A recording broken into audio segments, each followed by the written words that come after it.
ஆண்டவருடைய ஆசீர்வாதம் உங்க வீட்டில் நிலைத்திருப்பதாக. இந்த நாளிலும் உங்களை பார்ப்பது ரொம்ப மகிழ்ச்சி. ஏசப்பா என்ன சொல்லி இருக்கிறாங்க? எங்கே 2 பேர் அல்லது 3 பேர் இயேசு என்கிற நாமத்தினால் கூடினாலும் அங்க நான் இருக்கிறேன். இப்போ உங்க வீட்டில் ஏசப்பா இருக்காங்களா? இருக்கிறாங்க. ஏன்னா நம்ம இயேசுவின் நாமத்தினால கூடி வந்திருக்கிறோம். நம்ம குடும்ப ஜெபத்துல ஏசப்பா வர்றாங்க, உங்க வீட்டுக்குள்ள இருக்கிறாங்க.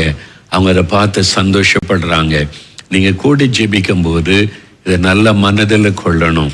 இயேசு கிறிஸ்து எங்க மத்தியில இருக்கிறாரு, நாங்க இயேசுவுக்கு சொந்தம், எங்க குடும்பத்தில் இருக்கிற எல்லாரும் இயேசுவுக்கு சொந்தம். இயேசு எங்க மத்தியில இருந்து எங்களுடைய குடும்ப ஜெபத்துல கவனித்து கொண்டு இருக்கிறார். அந்த விசுவாசத்தோட, அந்த மகிழ்ச்சியோட நம்ம துதிக்கணும், ஜெபிக்கணும், தியானிக்கணும். சரியா?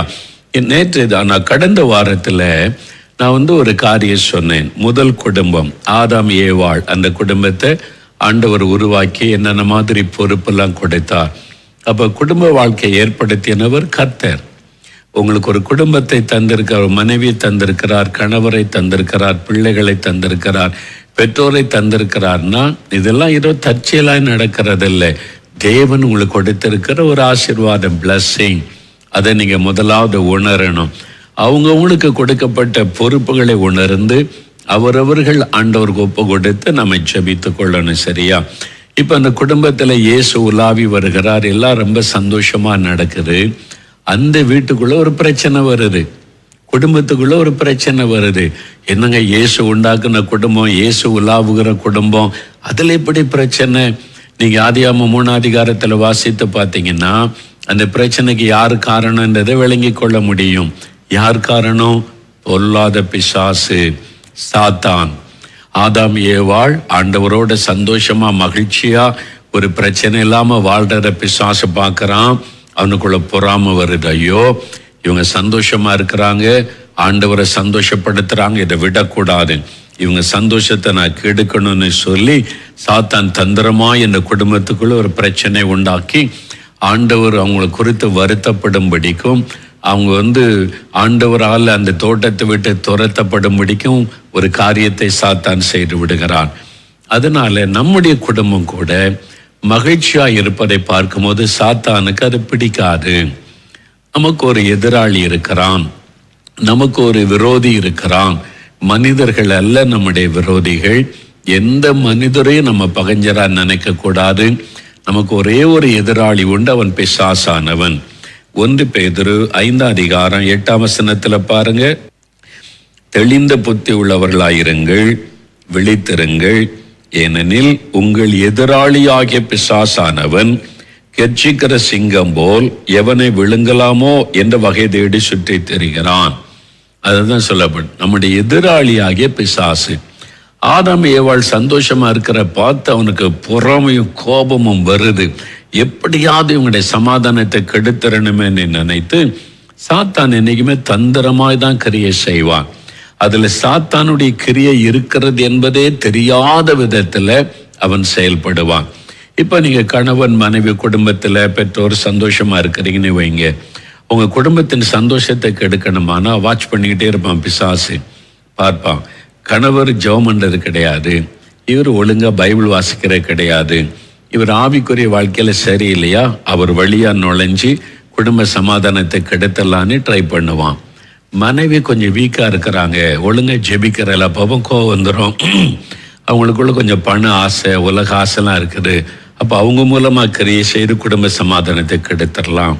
பிள்ளைகளை பார்க்குறான், இதுங்க எப்பவும் வீடியோ கேம்ல விளையாடிக்கிட்டே இருப்பாங்க, இவங்க மூலமா அவங்க வீட்டுக்குள்ள எரிச்சலை கோபத்தை உண்டாக்கிடலாம். பெரியவங்க சிலர் பார்ப்பாங்க சுயநலமா, அவங்க சில காரியங்கள் செய்து சுயநலமா தாங்கள் வாழ்க்கைக்காக மகனுக்கு சப்போர்ட் பண்ற மாதிரி மருமகளை நேசிக்காம குறை கூறிட்டு இருந்தா உள்ள நுழைஞ்சிருவான். நுழைஞ்சு குடும்ப சமாதானத்தையே கெடுத்துருவான். இதெல்லாம் பிசாசுடைய தந்திரம்.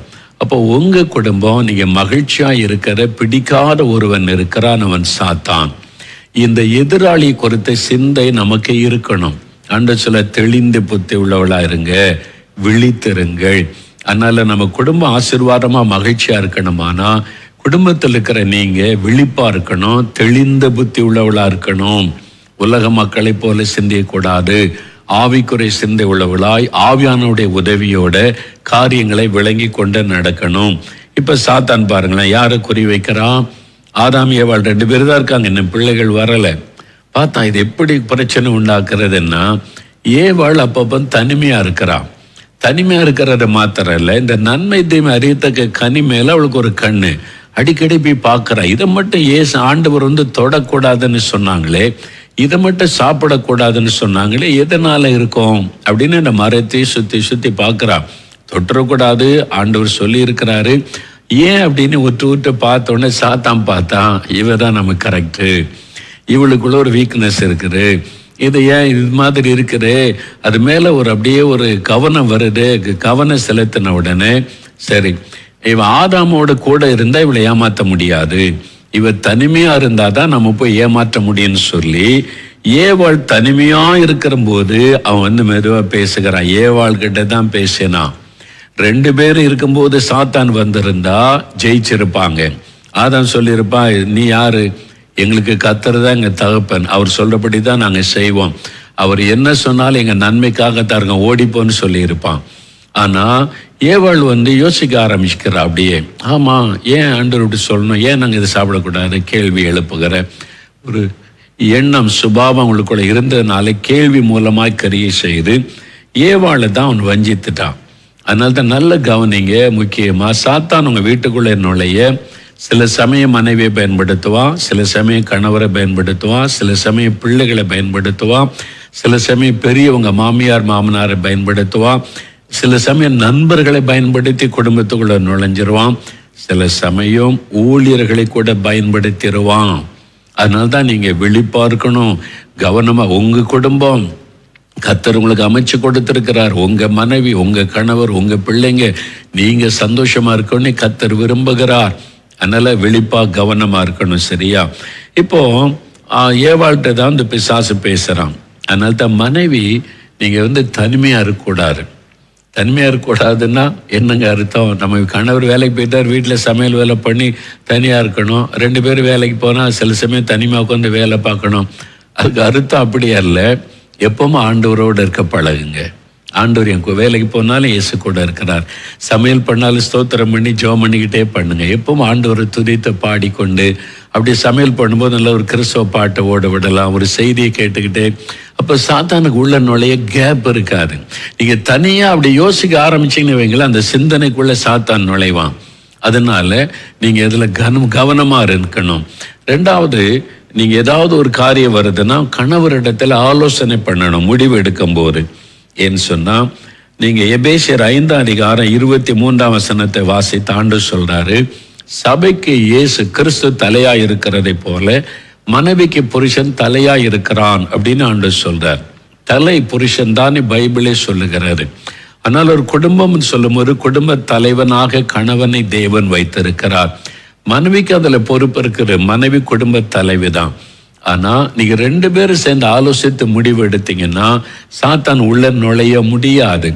மனைவி மட்டும் நீங்க தனிமையா கணவனுக்கு தெரியாம தீர்மானம் எடுத்தீங்கன்னு வைங்க, சாத்தான் உள்ள நுழைஞ்சிருவான். சிலர் சொல்லுவாங்க, ஐயா என் நகை போச்சு ஐயா, ஒருத்தரை நம்பி கொடுத்தேன் திருப்பி தரமாட்டேங்கிறாங்க அப்படின்னு சொல்லி இப்படிலாம் ஜெப குறிப்போட வருவாங்க.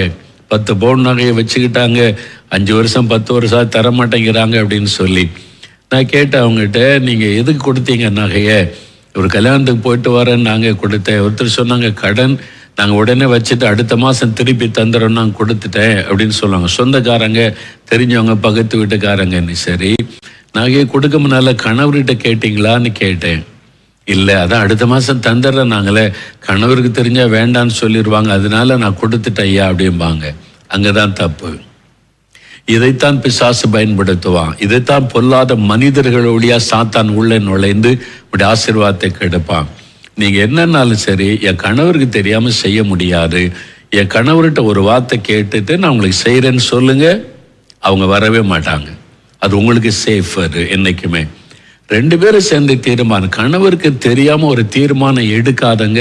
சாத்தான் அவனை வஞ்சித்துருவான், உங்களுடைய சமாதானத்தை கெடுத்துருவான். அதனால நீங்க கணவரை ஒரு தலையா கொடுத்ததுனால கணவர்கிட்ட கன்சல்ட் பண்ணுங்க. ஒரு சீட்டு போடுறீங்க, பணம் கணவருக்கு தெரியாம பணம் சேகரிக்கிறாங்களா, அவன் ஏமாத்திட்டு போயிட்டு அன்னைக்கு கணவருக்கு தெரியும். அவர் வருத்தப்படுவார், ஏன் எனக்கு சொல்லாமல் செய்கிற, அவங்கள பற்றி எனக்கு தெரியும், நான் கேள்விப்பட்டிருக்கேன், நீ ஏன் செய்கிறேன்னு கேட்டா.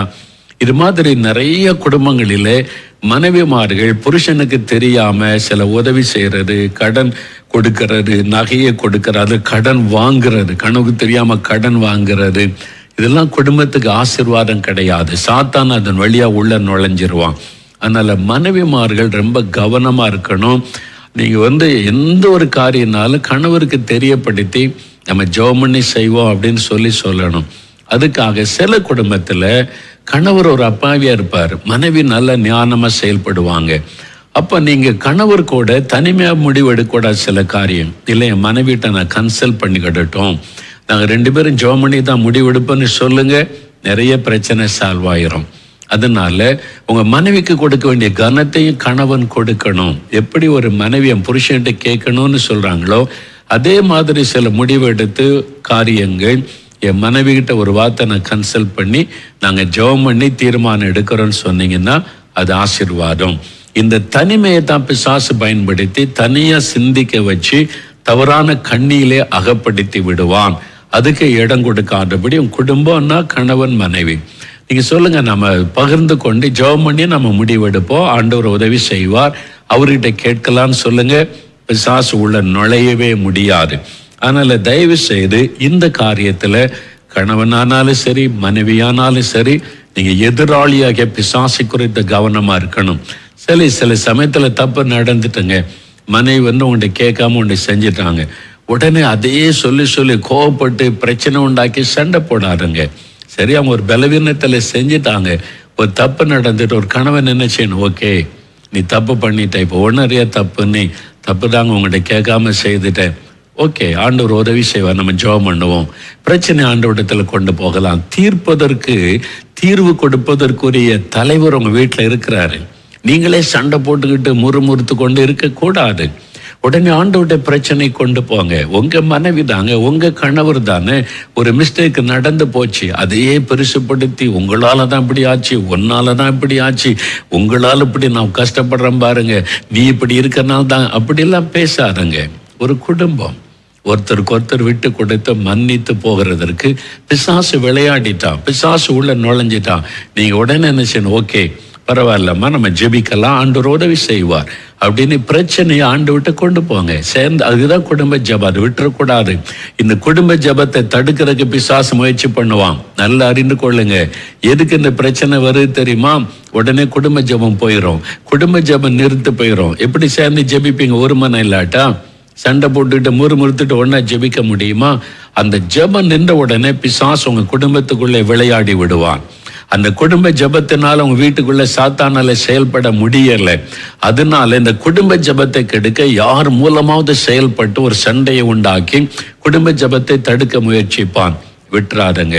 ஒருவேளை கணவர் கோவிச்சிட்டு ஒரு நாள் வரலன்னா மனைவி பிள்ளைகளை வச்சு ஜெபம் பண்ணுங்க. முறுமுறுக்காரங்க, சண்டை போடாதங்க, ஜெபிங்க. அடுத்த நாள் கர்த்தர் கொண்டு வந்துருவார். உங்க மனைவியே வரலன்னு சொல்றாங்க, நீங்க பிள்ளைகளை வச்சு ஜெபிக்க ஆரம்பிங்க. எப்ப வழக்கமா ஜெபிக்கிற இடத்துல பாட்டு பாடி ஜெபிக்க ஆரம்பிங்க. விட்டுறாதங்க. பிசாசி ஜெபத்தை தடுக்கத்தான் முயற்சி பண்ணுவான். குடும்ப ஜெபத்தை தடுத்துட்டு அவங்க வீட்டுக்குள்ள அந்த திறப்பு விழுந்துரும், வேலி அந்த எடுக்கப்பட்டு போயிடும், உள்ள நுழைஞ்செல்லாம் அவன் நினைப்பான். நீங்க விட்டுறாதங்க, ஜெபம் பண்ணுங்க. நாங்கள் குடும்பமா ஜெபிக்கணும், ஆண்டவரே அதுக்குள்ள தடைகள் மாறட்டும்னு கேளுங்க, கர்த்தர் கிருபை தருவார்.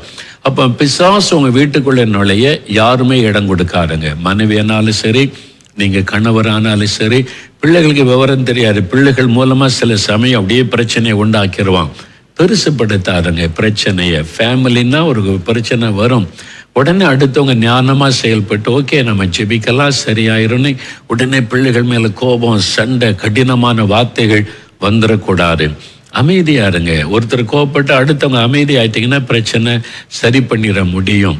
அதனால சாத்தான் தான் நம்முடைய எதிராளி, உங்க மனைவி அல்ல, உங்க கணவர் அல்ல, உங்க பிள்ளைகள் அல்ல. இது கர்த்தர் அமைத்து கொடுத்த குடும்பம். பிசாசால பொறுக்க முடியல. என்றைக்கும் அதை நினைவில் வைத்து இந்த சாத்தான் கொண்டு வருகிற காரியங்களை நீங்க ஜெபித்து மேற்கொள்ள முடியும். சில சமயம் நிறைய போராட்டமா வருதுன்னா உபவாசம் பண்ணி ஜெபிங்க. உபவாசம் பண்ணி ஜெபிச்ச உடனே அந்த கிரியைகள் மாறிடும். ஒருவேளை மனைவி ஜெபிக்க வரல, கணவர் ஒரு நாள் உபவாசம் பண்ணி என் குடும்பத்துக்காக நான் ஜெபிக்கிற ஆண்டவரே, என் மனைவி என் பிள்ளைங்க எனக்கு முக்கியம், பிசாசின் கிரியை அழிக்கப்பட ஜெபிச்சு பாருங்க, மனைவிக்குள்ள மாற்றம் வந்துடும். ஒருவேளை கணவர் கோவப்பட்டு வராமல் இருக்கிறார், மனைவி ஒரு நாள் உபவாசம் பண்ணுங்க, இது உங்க குடும்பம், நாங்கள் உங்களுக்கு சொந்தம், என் கணவர் மேலே சாத்தானுக்கு அதிகாரம் இல்லை, இந்த ஒரு மனதை கெடுக்கிற ஆவியை கடிந்து கொள்ள நீ ஜெபம் பண்ணி பாருங்க, உடனே ஒரு மாற்றம் வந்துடும். நம்ம ஜெபம் பண்ணி மேற்கொண்டு அந்த குடும்ப சமாதானத்தை ஐக்கியத்தை காத்து கொள்ளணும். சரியா? இப்போ உங்களுடைய குடும்ப தேவைகள் நிறைய சமயத்தில் என்ன பிரச்சனை? கடன் பிரச்சனையா, வியாதி பிரச்சனையா, பிள்ளைகள் பிரச்சனையா, அல்ல இந்த மாதிரி ஒரு காரியம் தான் எங்களுக்குள்ள வாக்குவாதம் வருது அப்படின்னு நினைக்கிறீங்களா? அது இன்னைக்கு ஆண்டோடைய பாத்துல வைங்க. ஆண்டவரே, இதுதான் எங்கள் குடும்பத்தில் அடிக்கடி வாக்குவாதத்தை உண்டாக்குது, எங்களுக்குள்ள ஒரு மனதை பாதிக்குது, எங்களுக்குள்ள முறுமுறுப்பு சண்டைகளை உண்டாக்குது, என் பிள்ளைகள் பிரச்சனை, வீடு பிரச்சனை, கடன் பிரச்சனை, வேலை பிரச்சனை, ஏதோ ஒரு பிரச்சனை. ஆண்டோடைய பாத்துல வச்சிருங்க, கர்த்தர் அதை மாற்றிடுவார், ஒரு அற்புத மாற்றம் உண்டாகும். சரி, உங்களுடைய ஜெப குறிப்பெல்லாம் வச்சிருக்கீங்களே, அதை வைங்க. அதில் அற்புதம் நடந்திருக்குல்ல, டிக் பண்ணுங்க. எதுக்கு ஆண்டவர் பதில் கொடுத்திருக்கிறாரு, ஸ்தோத்திர ஜெபம் பண்ணுங்க. என்னென்ன தேவைனாலும் ஒரு ப்ரேயர் லிஸ்ட் வைத்து கொண்டு ஆண்டோடைய பாத்தில் வச்சு நீங்கள் ஜெபிக்க ஆண்டவர் பதில் கொடுத்த உடனே டிக் பண்ணி இதுக்கெல்லாம் பதில் கொடுத்த ஸ்தோத்திரம் சொல்லுங்க. அடுத்த தேவைகளுக்காக ஜெபிங்க. பிள்ளைகள் ஸ்கூல் ஆரம்பிக்க போது ஃபீஸ் கட்டணும், இந்த தேவை இருக்கு, யூனிஃபார்ம் வாங்கணும், இந்த செலவு இருக்கு, எல்லாம் குறிப்புங்க, எழுதி ஜெபம் பண்ணுங்க. ஆஸ்பத்திரி செலவே எங்களுக்கு வரக்கூடாது, வீண் செலவே வரக்கூடாது, ஆண்டவரே பூரண ஆசீர்வாதம் வீட்டில் இருக்கணும்னு ஜெபம் பண்ணுங்க. ஆண்டவர் அழகாய் நடத்துவார். ஜெபிக்கலாமா? இப்போ குடும்பமா எல்லாம் முழங்கால் படியிடுங்க, ஜெபிக்கலாம். ஆண்டவர் உங்களுடைய குடும்பத்தில் எந்த முறுமுறுப்பு சமாதான குறைவு எதுவும் இல்லாமல் அழகா நேர்த்தியாய் நடத்துவார். நம்ம ஜெபிக்கலாம். அப்படியே நீங்க ஸ்தோத்திரம் பண்ணுங்க. ஆண்டவரே, எங்களுக்கு தந்த நல்ல குடும்பத்துக்காக ஸ்தோத்திரம், எனக்கு தந்த மனைவிக்காக ஸ்தோத்திரம், எனக்கு தந்த கணவருக்காய் ஸ்தோத்திரம், எங்களுக்கு நீங்க தந்த குழந்தைகளுக்காய் ஸ்தோத்திரம், எங்க வீட்டில் இருக்கிற பெரியவங்க அப்பா அம்மா மாமனார் மாமியார் அவங்களுக்காக ஸ்தோத்திரம். நல்ல குடும்பத்தை தந்திருக்கிறீங்க ஸ்தோத்திரம், நல்ல வேலை தந்திருக்கிறீங்க ஸ்தோத்திரம், நல்ல பிஸ்னஸ் வருமானம் தந்திருக்கிறீங்க ஸ்தோத்திரம், இம்மட்டும் எங்களை காத்து கொண்டீங்க ஸ்தோத்திரப்பா. ஆண்டவர், எங்கள் எதிராளியாகிய பிசாசு எங்கள் வீட்டுக்குள்ளே நுழையக்கூடாது, அவனுடைய தந்திரங்கள் இயேசுவின் நாமத்தில் முடக்கப்படட்டும். ஒரு மனதை கெடுக்கிற ஆவி, முறுமுறுப்பை உண்டாக்குகிற ஆவி, குறை சொல்லுகிற ஆவி, சந்தேகத்தின் ஆவி, குற்றம் சொல்லுகிற ஆவி, அந்த பிசாசின் வல்லமைகளை இயேசுவின் நாமத்தில் நாங்கள் கடிந்து கொள்ளுகிறோம். எங்கள் குடும்ப சமாதானத்தை கெடுக்க, ஒரு மனதை கெடுக்க போராடுகிற பொல்லாத எதிராளியாகிய பிசாசை நீர் சிலுவையிலே ஜெயித்து விட்டீர். சிலுவையிலே உம்முடைய ரத்தத்தினால் அவனுடைய வல்லமை முடக்கி விட்டேன். இப்பொழுது இயேசு கிறிஸ்துவின் நாமத்தில் ஜெபிக்கிறோம். எங்க வீட்டு மேல சாத்தானுக்கு அதிகாரம் இல்லை, எங்கள் வீட்டுக்குள்ளே நுழைய அதிகாரம் இல்லை. நாங்கள் இயேசுவுக்கு சொந்தம், எங்க குடும்பம் எல்லாம் இயேசுவுக்கு சொந்தம், என் கணவர், என் மனைவி, பிள்ளைகள், நாங்கள் எல்லாம் இயேசுவுக்கு சொந்தம். நீங்க வேலி அடைத்து பாதுகாக்கிறீங்க. பொல்லாத சாத்தானே, எங்க வீட்டுக்குள்ள உனக்கு இடம் இல்லை, உனக்கு அதிகாரம் இல்லை, நீ யாரையும் தொட உரிமை இல்லை. இயேசுவின் ரத்தத்துக்குள் எல்லாரையும் ஒப்பு கொடுக்கிற முறுமுறுப்பின் ஆவி வெல்லாகட்டும், குறை சொல்கிற ஆவி இயேசுவின் நாமத்தில் வெல்லாகட்டும், சந்தேகத்தின் ஆவி இயேசுவின் நாமத்தில் வெல்லாகட்டும், ஒரு மனதை கெடுக்கிற பிசாசின் வல்லமை வெல்லாகட்டும். எந்த மனிதர் மூலமாகவும் எங்களுடைய வீட்டுக்குள்ளே பிரச்சனை கொண்டு வர நினைக்கிற சாத்தானுடைய வல்லமை கடிந்து கொள்ளுகிறோம். ஆண்டவரே, நீர் எங்களுக்கு ஆலோசகராய் இருந்து, தகப்பனாய் இருந்து எங்களை பாதுகாத்து ஆலோசனை கொடுத்து நடத்தும். பிரச்சனை இடத்தில் கொண்டு வருகிறோம். இந்த கடன் பிரச்சனைக்கு மாற்றத்தை உண்டாக்கி கொடுங்கப்பா, அதிலிருந்து எங்களுக்கு விடுதலை கொடுங்க, சொந்த வீடு கொடுங்க, காரியங்களை வாய்க்க பண்ணுங்க, பிள்ளைகளை படிப்பில் ஆசீர்வதிங்க, நல்ல ஞானமுள்ள இருதயத்தை கொடுங்க, வேலையில் இருக்கிற பிரச்சனையை மாற்றுங்க, பிசினஸ்ல இருக்கிற பிரச்சனையை மாற்றுங்க, எங்களை நீங்க ஆசீர்வதிங்க இயேசுவின் நாமத்தில். நாங்க மற்றவங்களுக்கு ஆசீர்வாதமா இருக்கணும். எங்க தெருவில் இருக்கிறவங்களுக்கு, எங்க ஊர்ல இருக்கிறவங்களுக்கு இயேசுவின் அன்பை வெளிப்படுத்துகிற சாட்சியா நாங்க உப்பா இருக்கணும், வெளிச்சமா இருக்கணும். அதுக்கு எங்களுக்கு கிருபை கொடுங்கப்பா. எங்க சபையை ஆசீர்வதிங்க, எங்க மேய்ப்பரை ஆசீர்வதிங்க, எங்க போதகரை பாஸ்டரை ஆசீர்வதிங்க, வல்லமையா பயன்படுத்துங்க. எங்க சபையில எழுப்புதல் வரட்டும், எங்க ஊர்ல எல்லாம் ஆவியானுடைய வல்லமை ஊற்றப்படட்டும், எல்லாரும் ரட்சிக்கப்படட்டும். எங்க தேசத்துக்காக ஜெபிக்கிறோம். எங்க தேசத்துல சமாதானம் உண்டாகும், பாதுகாப்பு எங்களுடைய தேசத்தில் உண்டாயிருக்க ஜெபிக்கிறோம். தீமைகள் எல்லாம் தேசத்தை விட்டு விலகட்டும், மதுபானம் ஒழியட்டும், விபச்சாரம் வேசித்தனம் ஒழியட்டும், குழந்தைகள் பெண்கள் பாதுகாக்கப்பட ஜெபிக்கிறோம். எங்க தேசத்தில் அமைதி சமாதானம் உண்டாயிருக்கட்டும். இயேசுவின் நாமத்தில் இதோ எங்க குடும்பத்தை நீர் ஆசீர்வதிக்கிறீர், ஆசீர்வாதமாய் வைத்திருக்கிறீர். உமக்கு ஸ்தோத்திரம். இன்றைக்கோடு எல்லா முறுப்புகளும் சண்டைகளும் பிரிவினைகளும் நீங்கி சமாதான மகிழ்ச்சி உண்டாகிறதற்காக ஸ்தோத்திரம், ஸ்தோத்திரம். திருமண காரியத்தை வாய்க்க பண்ணுங்க ஆண்டவரே. குழந்தை செல்வத்துக்காக எந்தெந்த குடும்பத்தில் ஜெபிக்கிறாங்களோ இயேசுவின் நாமத்தில் அந்த ஆசீர்வாதம் உண்டாகட்டும். இயேசுவின் நாமத்தில் குழந்தை செல்வம் உண்டாகட்டும். வேலைக்காக வழிகள் திறக்கப்படட்டும். அற்புதம் செய்கிற அன்பிற்காய் ஸ்தோத்திரம். இயேசு கிறிஸ்துவின் நாமத்தில் ஒவ்வொரு குடும்பத்தை நான் ஆசீர்வதித்து ஜெபிக்கிறேன். இயேசுவின் நாமத்தில் ஜெபிக்கிறோம் பிதாவே, ஆமென்.